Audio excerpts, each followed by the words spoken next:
নমস্কার বন্ধুরা, আজকে আমি আপনাদের কুচো চিংড়ির বড়া বানিয়ে দেখাবো।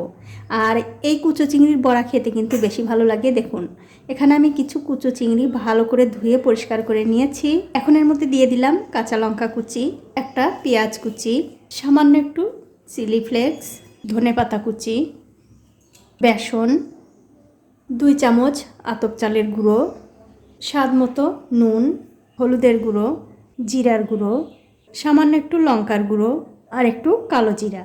এবারে সব কিছু দিয়ে খুব ভালো করে মাখিয়ে নিতে হবে। তবে বন্ধুরা, এর মধ্যে কিন্তু জল দেওয়ার দরকার নেই, তার কারণ হচ্ছে এই চিংড়ি দিয়েই কিন্তু সব কিছু খুব ভালো করে মাখানো হয়ে যাবে। আর আপনারা অবশ্যই একদিন হলেও বানিয়ে খেয়ে আমাকে কমেন্ট করে জানাতে ভুলবেন না আপনাদের কেমন লেগেছে। তো এই দেখুন, সব কিছু কিন্তু খুব ভালো করে মাখানো হয়ে গেছে।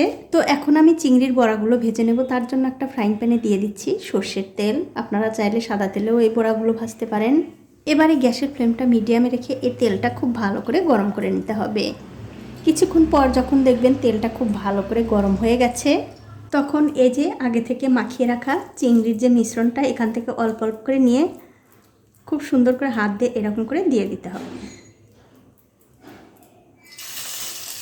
আর আমার এই ছোট্ট চ্যানেলটি যারা সাবস্ক্রাইব করেছেন তাদেরকে অনেক ধন্যবাদ। আর যারা সাবস্ক্রাইব করেননি তাদেরকে সাবস্ক্রাইব করে নেওয়ার অনুরোধ রইল। এই দেখুন, একসঙ্গে কিন্তু আমি অনেকগুলো চিংড়ির বড়া দিয়ে দিয়েছি। এবারে আমি এই চিংড়ির বড়াগুলো উল্টে নেব। যখন দেখবেন একদিকটা হয়ে গেছে, তখন খুব সাবধানে এই বড়াগুলো উল্টে দিতে হবে আর উল্টে পাল্টে খুব ভালো করে ভেজে নিতে হবে। তো এই দেখুন, একসঙ্গে কিন্তু আমি সবগুলো বড়াই উল্টে দিলাম। এবারে উল্টে পাল্টে আরও কিছুক্ষণ সময় ধরে এই বড়াগুলো আমি ভেজে নেব। তো এই দেখুন, বড়াগুলো কিন্তু আমি উল্টে পাল্টে খুব ভালো করে ভেজে নিয়েছি। দেখতেই পাচ্ছেন বড়াগুলো কিন্তু ভাজা হয়ে গেছে। এখন আমি এই বড়াগুলো তেল থেকে খুব ভালো করে তেল ঝরিয়ে তুলে নেব।